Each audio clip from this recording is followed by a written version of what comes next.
L'orgueil précède la chute. Il était une fois, dans un village paisible, un riche et bon fermier qui avait une fille d'une beauté exceptionnelle appelée Ephia.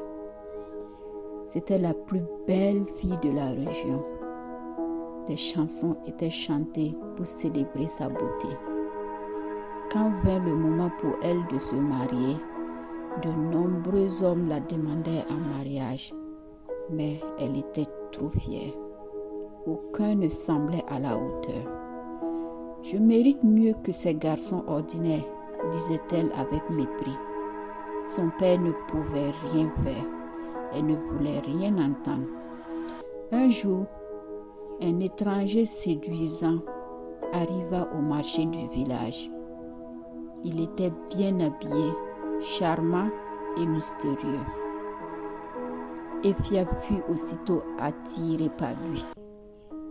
Ignorant tous les conseils, elle le suivit hors du village. Il l'avertit. Le voyage est long et plein de dangers, mais Ephia insista. Son orgueil parlait plus fort que la raison. En traversant les forêts et les rivières, l'étranger commença à se transformer. Il se mit à retirer ses membres, d'abord ses bras, puis ses jambes et même sa tête. À l'horreur de Ephia, elle comprit qu'il n'était pas un homme, mais un esprit déguisé.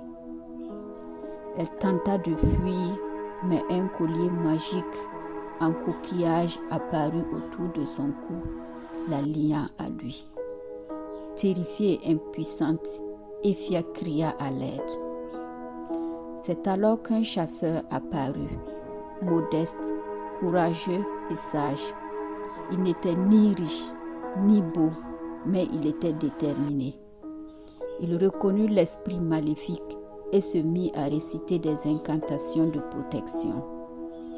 Grâce à son courage et son savoir, il brisa le collier et rompit le sort. Ephia fut sauvée. Honteuse de sa vanité, elle retourna au village avec le chasseur. En réalité, elle fut conquise par le courage et la gentillesse du chasseur. Cette fois, lorsqu'il demanda sa main, elle accepta. Elle avait compris que la vraie valeur réside dans le cœur et non dans l'apparence. Merci de votre écoute. N'oubliez pas de vous abonner pour plus de contes africains.